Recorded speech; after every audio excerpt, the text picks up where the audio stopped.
an entrepreneurship orientation, you see them owning property. But in our own case, they collect the money, they squander it, and they live a wretched life. They live from hands to mouth, because the only thing they know is enjoyment.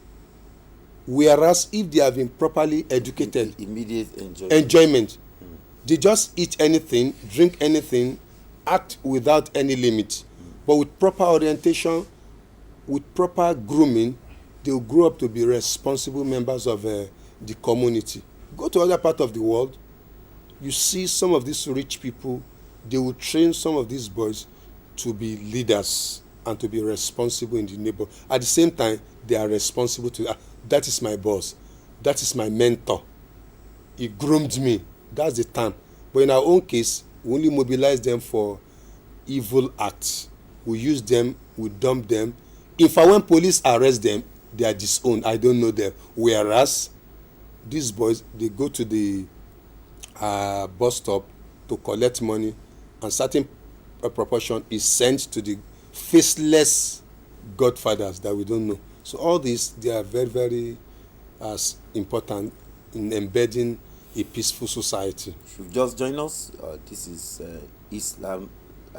Ramadan diet, and the segment is living in the month of Ramadan, and we are talking about righteous deeds. We've looked at the definition of righteous deeds. We've also looked at the manifestation of righteous deeds and how Islam encourages that we change people's attitude from negativity to positive or positivity, so that everybody will enjoy in the society. And I see here with me my guest, Ustaz Lukman Abdurrahim, the Amir of TMC. Okay, let's look at another angle to the issue, and that is the angle of the act of righteousness. Could it be material and then as well as spiritual, or it has to be spiritual alone, not material? Yes, I mentioned in my definition earlier on that we are talking about righteous deeds. From the verses of the glorious Quran, it could be material and it could be purely spiritual. Look at Salat, for instance. It's both physical and spiritual, but you are doing it for God. Some can be purely material. Take, for instance, sharing and giving in the society, culture of sharing and giving. It is an act of righteousness, because the noble Prophet said, you are not yet a Muslim until you love for your brother what you love for yourself. It means when you have money, you are not the owner of that money, you are only a caretaker. A distributor. You are only a distributor. Allah owns the wealth of the world. Sorry, I'm sorry to cut you short. There is a verse that just struck. Allah says, وَآتُوهُمْ مِنْ مَالِ اللَّهِ الَّذِي آتَاكُمْ. Give them out of the wealth of Allah, which Allah has given to you. That is the reality. It means the wealth belongs to Allah, not you. وَلِلَّهِ مُلْكُ السَّمَاوَاتِ وَالْأَرْضِ وَمَا بَيْنَهُمَا. Allah. To Allah belongs the heavens and the earth and everything in between. So we don't own anything. We're only landlords. Landlord in the sense that Allah owns the land, and now say, take care. That's the meaning of landlord. And that's why in Islamic finance, they will say, Rabbul Mal, the owner of the wealth. Owner on earth, as an administrator, as a caretaker, you only to distribute this wealth to your employer, to your supplier, to your distributors. You're only sharing commission, bonuses, and so on and so forth. There are some too, they are not your employee, but you must give them their due, because Allah institute the concept of sadaqah and zakat.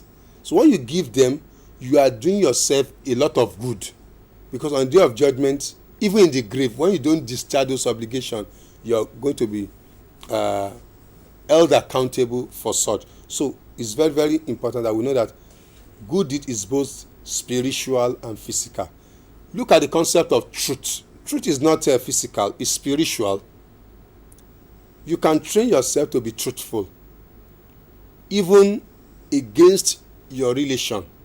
There are some, they are judges, but they don't give it damn. They say it the way it is. It is righteousness. Your judgment must be factual, must be sound. When Allah called Prophet Dawood, alayhi when he became a king, Ya Dawood, Ya Dawood, inna ja'alnaka khalifatan fil ard fakum bayna nas bil haqq wala tattabil hawa fayudilaka an sabilillah. You see, you may be a king, a judge, a governor, a president, an imam, a counselor. When you judge among people, your judgment must be based on what? Justice, fairness, and equity. It is righteousness. Allah.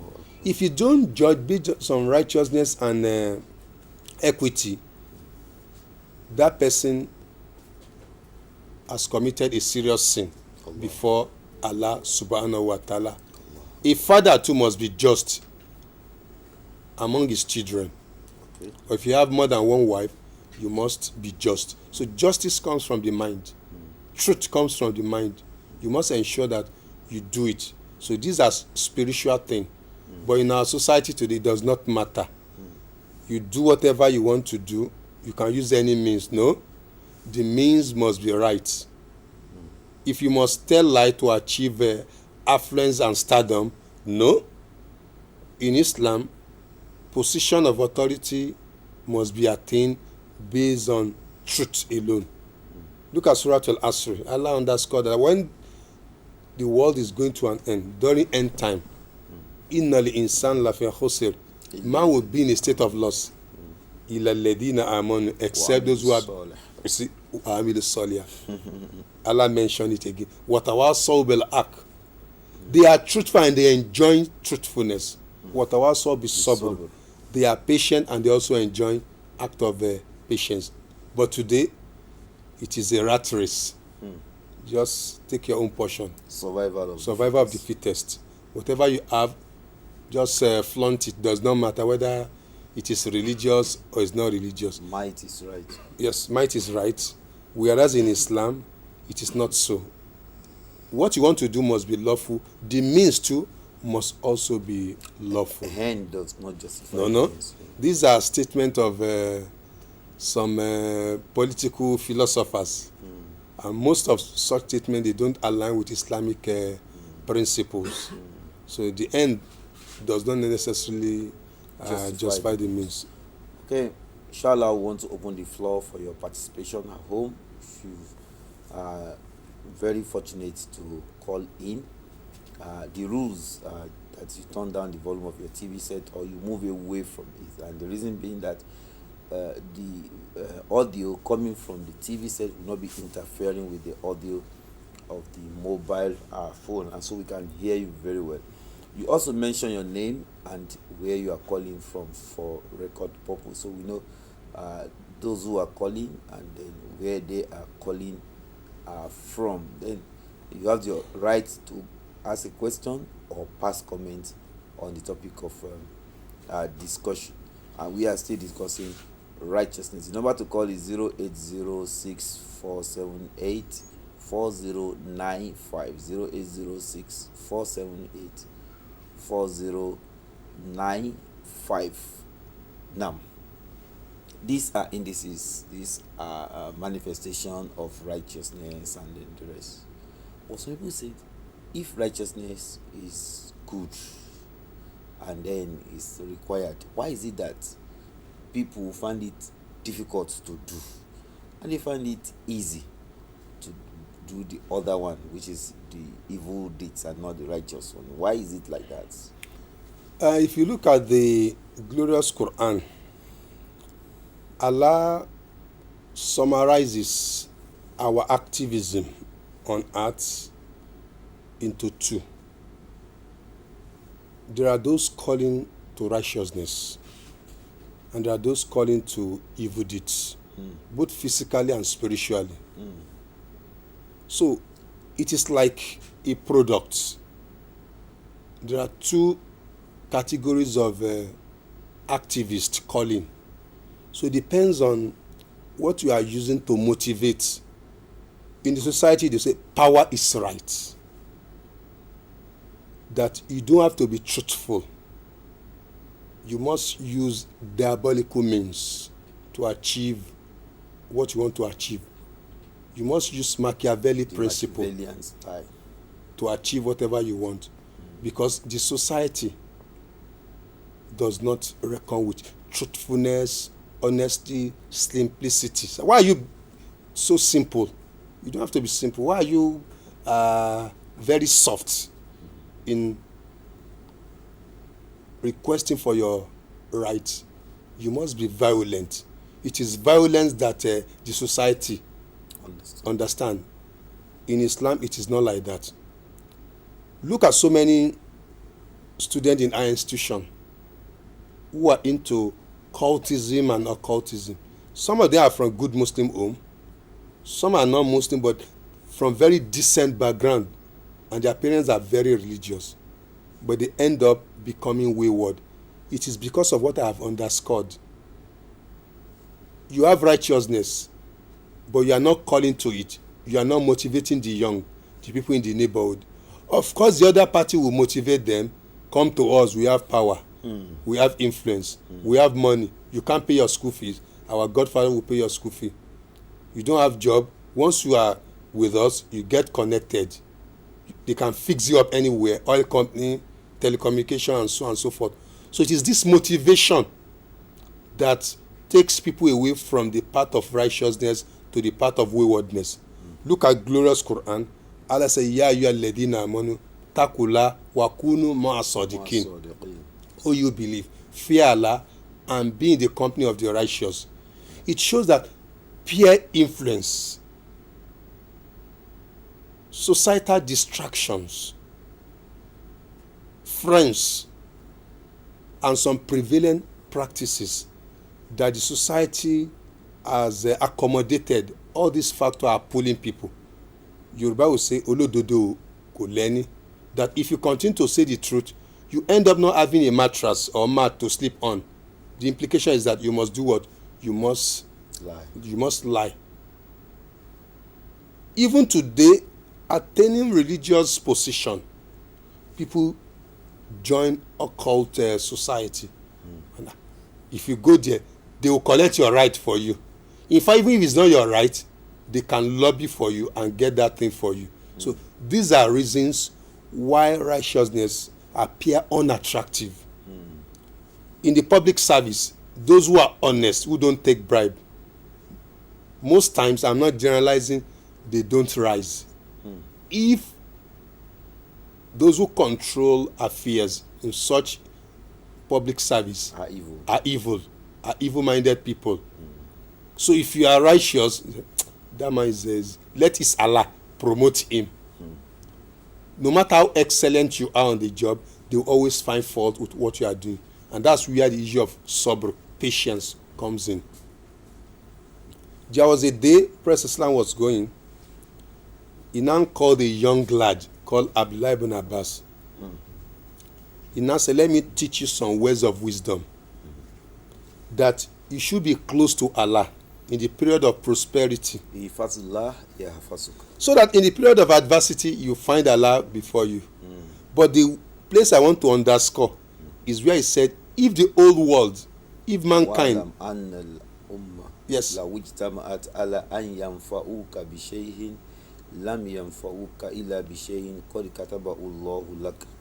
if the whole community or mankind, they come together, they want to be of benefit to you, they will not.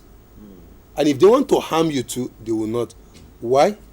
Because everything that will happen, your destiny has been decreed, it's been written, and the pen has been hung, and the record itself has dried out.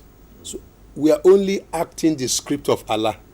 If you are going to be a chief judge of Nigeria, you don't have to be into occult society before you get there. If it is decreed that you are going to be chief engineer of your company, you are going to be a principal, you are going to be a chief coach of a particular organization or team, you will get there. Allah will facilitate that process, but people don't want to wait for Allah. they believe there are shortcuts to attaining stardom or position of authority. So that's why it appears as if evil deed is gaining upper hand over good deed. Distraction, so peer group. It depends on the environment. Of course, the environment shapes man, and man can also shape what the society, depending on is like a cycle. At times, the environment, if it's good, will continue to produce good men, and if the environment is bad, it will continue to produce bad people. But at times there could be a radical change. Somebody can come to a revolution or evolution and embed a very good system, and that system, you can see that man has created an environment. Environment too can create man. But in most cases it seems as if the environment shapes man. That is the situation we have in our own country now. People follow the dictates, what is prevalent in the society. Look at what we are hearing in the news now. Human flesh on sale in Soka, in Ikorodu. Recently they said they discover another outlet around Ilorin, Kwara area. They saw the uniform of youth corps, the ID card, their boot, and so on and so forth. Fresh human head, dried one. These are not, they are things that are not palatable. But it's becoming a norm in Nigeria. Even in place of worship. They discovered one recently in Ikorodu, where human beings were changed. Some have been slaughtered like a ram, and their flesh, it's an eyesore. It is society. Because today people have eaten all sorts of meat. They have graduated to what? Eating human flesh. Some say rituals, but from what we are hearing in the news, so some are for rituals, some actually eat human flesh. He said it's now the thing in vogue among evil-minded individuals. Cannibalism, the world has moved beyond cannibalism. So it's portraying our nation as a nation that doesn't have regard for human life. So it's environmental factor that shapes most of this behavior and the people who partake in them. Allahu Akbar. So as far as Islam is concerned, we need to take care of that environment, to be so conscious of it if we want to establish righteousness. Exactly. If men of righteousness are there, if we have many of them out there, nothing will emanate from them except righteousness. Exactly. And if men of evil-minded people occupy society, the same thing will flow from the society. Of course, too. That reminds me of the hadith of the Prophet that says that depending on the person you sit with, if you sit with a perfume seller, of course, then you have a dose. You observe it, yes, without even paying for it. If you sleep with somebody that a blacksmith, of for course, example, then you have your clothes burnt, of course, or you have a bad smell emanating from that particular. So if we are talking about righteousness, we should also be talking about the society. Otherwise, we will not be able to. Of course. Okay. Now, looking at the society again, in some instances, just like what we mentioned now, righteousness take the face of evil deeds, and in some cases, evil deeds look as if they are righteousness in themselves. So when you do good thing, people will see it as evil, and you'll be branded as being strange. Wa alaikum salam wa barakatuh. We have a caller on the line. Hello, your name and where you are calling from? Assalamu alaikum.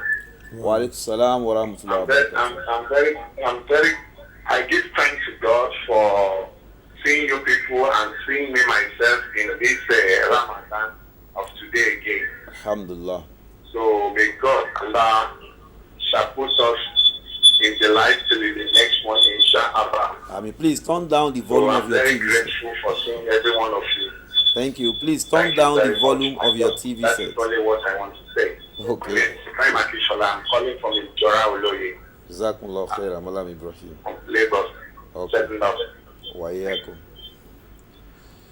Okay, so it takes the face of good deeds, and people will be committing evil and they will see it as good. And if somebody comes to bring what is righteous, they see it as foreign. Why should you do that here? and they laugh. Sometimes they laugh at you. Look at, so this is where you are. You don't know we've changed. And then initially there was a time in Nigeria that righteous deeds was the order of the day, and then all of a sudden it's changed. So it means the revolution, the evolution of either the righteous deeds or the evil deeds could happen anytime. So they both have the same opportunity, 50-50. So it depends on who move it. I don't know if you agree with that. Yes, I agree with that, and that's what I underscored earlier on when I was defining righteous deeds. Okay. I mentioned the issue of the book and the prophet. You see, when we want to define or conceptualize action in the society, we should look at the definition from the glorious Quran. A very good example is the society. Bribe is rampant. Corruption is rampant. Somebody will join a particular organization, within 2 months, he wants to ride a car. Whereas yesteryears, our father, many of them, they get car towards their retirement period. You can see that values are changing because of adherence to Quran yesterday, and today, don't bring Quran here. That is for the mosque. So people have relegated righteous deeds or being nice or piety to the mosque. But when they go to the society, they believe we must play by the rule of the day.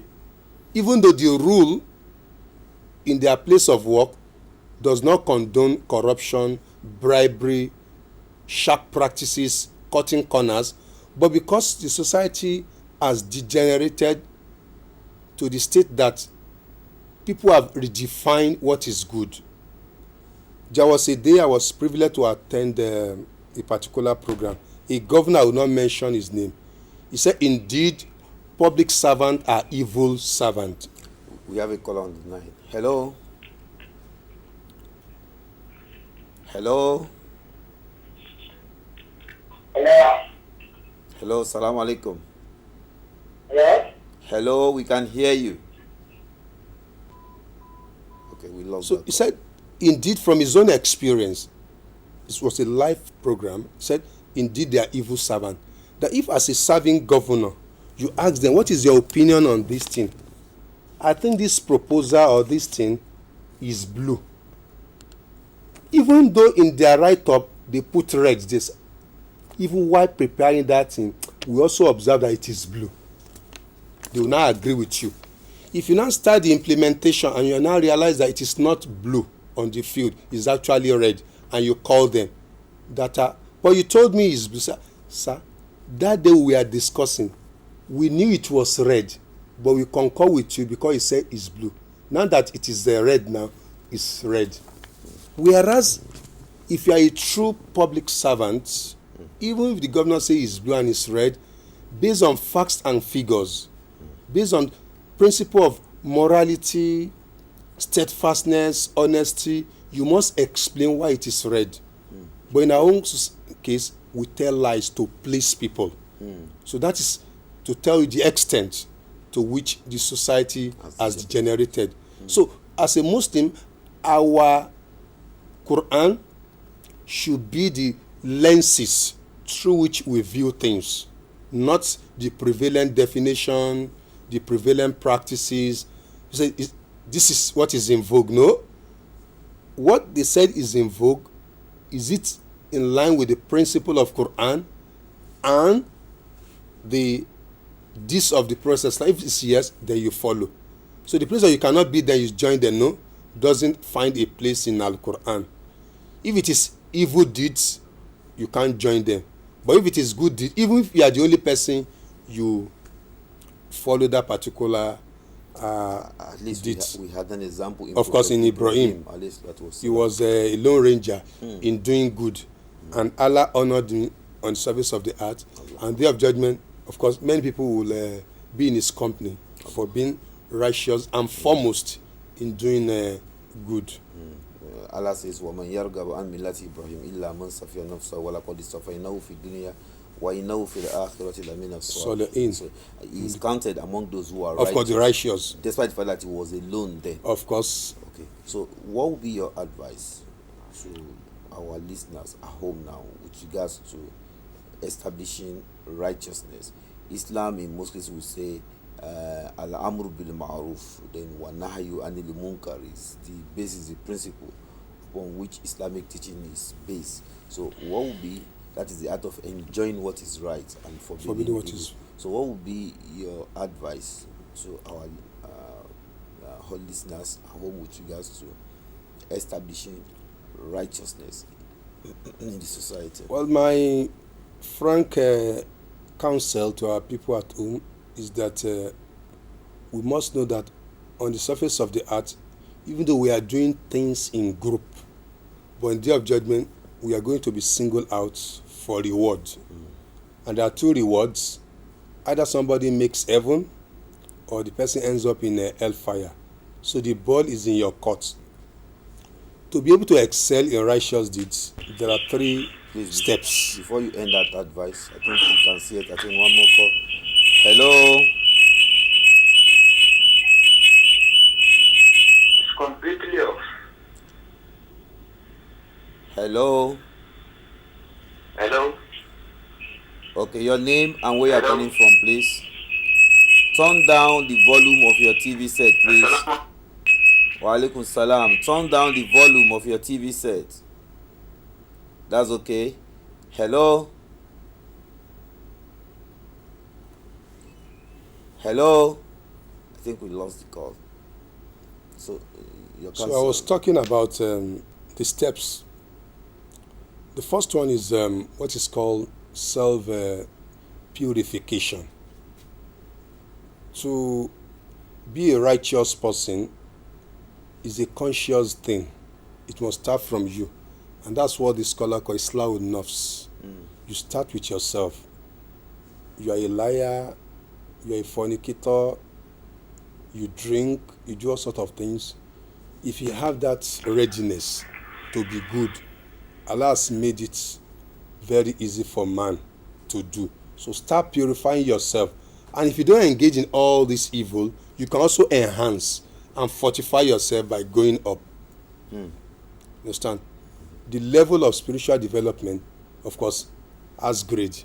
You can continue to develop yourself. Don't be stagnant. Don't be stagnant. After this Ramadan, make sure that you don't stop your salawat, the 5 daily prayer. Continue. If you have been praying before, it goes beyond praying at the right time. If you have been praying at the right time, don't miss your nawafil, all this voluntary prayer. If you have been fasting Ramadan, add to it the voluntary fast. That is how to develop yourself. That is on the issue of let's take this call. Okay, we lost it. Okay. So it's very, very important. In your place of work, you must be assertive in telling the truth and standing for justice. No matter what us is got, you must say the truth. It will take you to high places. You can see the testimony of some people who are in government. They were truthful, and today they are star. But those who are not truthful, they end up in EFCC and the ICPC. Image battered, family name soiled, integrity rubbished. Unfortunately, people were not even talking about, they are not concerned about that anymore. In some society, even within Nigeria, integrity still matter. And that is why people of integrity, look at our father, Ababa, Mustafa Akanbi. Integrity matters a lot. Even in retirement, some of these people are called. Even some of them who are not Muslim, they are men of integrity. Recently, we lost a jewel, the powerful woman of NAFDAC. It is integrity. Even former presidents, not only one, they testify to our honesty and integrity. So at death, it matters. That's what you mean, Dora Akunyili. So that is why it's always good to be a person of integrity, to be righteous, and so on and so forth. It matters a lot. Exactly. That's first step. I'm sorry, because of time. Okay. We will take that Okay, as later on. our watchword today. Okay. Integrity matters, and we should always work for that, and that is the most important thing. Jazakumullah khair for coming to the program. We wish to have you next time, inshallah. May Allah reward you abundantly. We'll be moving on to the next segment. We are very sorry that is all we can take for today on righteousness. Please don't forget what we discussed with regards to the topic in question. We'll be moving on to the next segment, which is meeting the Qari. We have our young ones who have memorized the Quran. We want to allow them to showcase what they've memorized, to show to you that Allah subhanahu wa ta'ala has kept to his promise of وَلَقَدْ يَسَّرْنَا الْقُرْآنَ لِلذِّكْرِ فَعَلِمٍ مُدَّكِرٍ. Let us stay tuned with us to enjoy the next segment, meeting the Qari.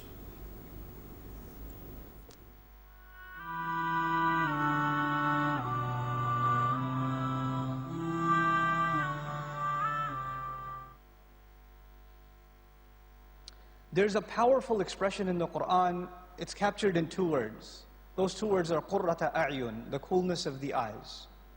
A simple translation will yield coolness of the eyes.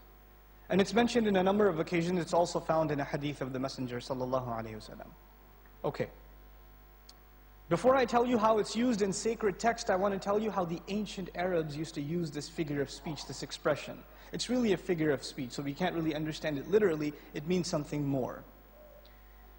In the Arab idiom, there were 2 expressions. Without getting too technical with you guys, there's the eyes becoming cool and the eyes becoming warm.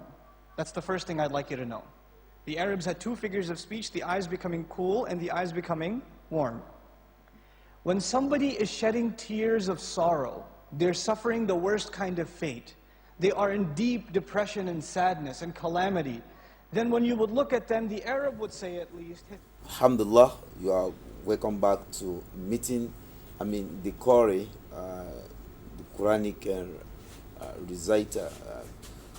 Some few days ago, we brought in some of our students from Tanzil schools, one of the schools that is charged with training the children on how to memorize the Quran, and then not neglecting what we call the secular side of the education. But today, we have another Qari, Quranic reciter, on Memorize at Home. I will not mention his name. I'm going to allow him to do that by himself from another school, not just only one school in Nigeria, particularly here in Southwest. So I have the honor to ask our brother here seated, his name, I don't know, okay. Can we meet you? What is your name? Tell us your name. My name is Fuad Dele Abdulghani. Your name is? Fuad Dele Abdulghani. Fuad Dele Abdulghani. And what is the name of your school? The name of my school is Startwell School. What? Startwell. Startwell School. What do you do in that your school? What staff is they teach us Arabic and Quran and Hadith, and the school children they teach them extra subjects. Arabic, Quran, and Hadith for the tahfiz. Hadith for the tahfiz. So now can you speak Arabic? Yes. Yes. So if I ask you some questions in Arabic, you will be able to tell me to respond in Arabic too? Yes. If I ask you Ma Hismuk, what will you say? Ismi Fuad. Ismi Fuad. And what does that mean? My name is Fuad. My name is Fuad. Allah Akbar. Okay. Let me stop at that for the Arabic. What about the Quranic memorization? Have you memorized some part of the Quran? Yes. And what parts of the Quran have you memorized? As far as from Surah to Nas to Shura. From Surah to Nas to Shura. Allahu Akbar. And that's for how many months? 6. 6 months. Oh, may Allah reward you abundantly for that. Okay, our brother, I think I'm right if I call him Ustaz too now, but Malam Fuad Dele Abdulghani is all the way from Republic of Ireland in Dublin, and then to memorize the Quran. Here he is in Nigeria, and he said he has committed to memory from Surah to Nas to Surah to Shura. But let me allow him to read some of what he has memorized. Could you just pick a chapter, some verses, and read it in Arabic to our hearing? أعوذ بالله من الشيطان الرجيم بسم الله الرحمن الرحيم حميم والكتاب المبين إنا أنزلناه في ليلة مباركة إنا كنا منذرين فيها يفرق كل أمر حكيم أمرا من عندنا إنا كنا مرسلين رحمة من ربك إنه هو السميع العليم رب السماوات والأرض وما بينهما إن كنتم موقنين لا إله إلا هو يحيي ويميت ربكم ورب آبائكم الأولين بل هم في شك يلعبون فارتقب يوم تأتي السماء بدخان مبين. Alhamdulillah. What surah did you recite? Surah Al-Dukhan. Surah Al-Dukhan. Allahu Akbar. Could you recite another chapter of the Quran apart from Surah Al-Dukhan? أعوذ بالله من الشيطان الرجيم بسم الله الرحمن الرحيم إنا فتحنا لك فتحا مبينا ليغفر لك الله ما تقدم من ذنبك وما تأخر ويتم نعمته عليك ويهديك صراطا مستقيما وينصرك الله نصرا عزيزا هو الذي أنزل السكينة في قلوب المؤمنين ليزدادوا إيمانا مع إيمانهم ولله جنود السماوات والأرض وكان الله عليما حكيما ليدخل المؤمنين والمؤمنات جنات تجري من تحتها الأنهار خالدين فيها ويكفر عنهم سيئاتهم وكان ذلك عند الله فوزا عظيما. Okay, may I be right to say that I want to introduce a chapter from Surah Nas to Surah Shura, and let me see if you can just pick that chapter. Can I start that? Okay. Bismillahirrahmanirrahim. إذا وقعت الواقعة. بسم الله الرحمن الرحيم إذا وقعت الواقعة ليس لوقعتها كاذبة خافضة رافعة إذا رجت الأرض رجا وبست الجبال بسا فكانت هباء منبثا وكنتم أزواجا ثلاثا فأصحاب الميمنة ما أصحاب الميمنة. Asbuk. Okay, let's look at the Juzu Amma, the last Juzu of the parts. I'm going to pick any of the chapter also. I will read it and let me see. But this time I will not be picking it from the beginning. I'm going to start from the middle. I will just start any of the chapter. Let's see if you can pick it up along with me. Bismillahirrahmanirrahim. فأنبتنا فيها حبا. بسم الله الرحمن الرحيم فأنبتنا فيها حبا وعنبا وقضبا وزيتونا ونخلا وحدائق غلبا وفاكهة وأبا متاعا لكم ولأنعامكم فإذا جاءت الصاخة. Asbuk. So the next line is, I'm going to read another verse of the Quranic chapter and I will ask you to tell me which surah does that verse belong? You have two opportunities. You can first of all read it along with me in order to remember the chapter. But what I'm interested in, just for you to tell me which chapter of the Quran, just the name of the chapter. Are you ready to do that? No. Bismillahirrahmanirrahim. قد أفلح من تزكى. Surah Al-A'la. Surah Al-A'la. Jazakumullahu khaira. So that is all we have for you today on meeting the Qari. This is Malam Fuhad Dele Abdul Ghani. May Allah subhanahu wa ta'ala preserve Islam, his life for the service of Islam. You have the right also to make your children to memorize the Quran.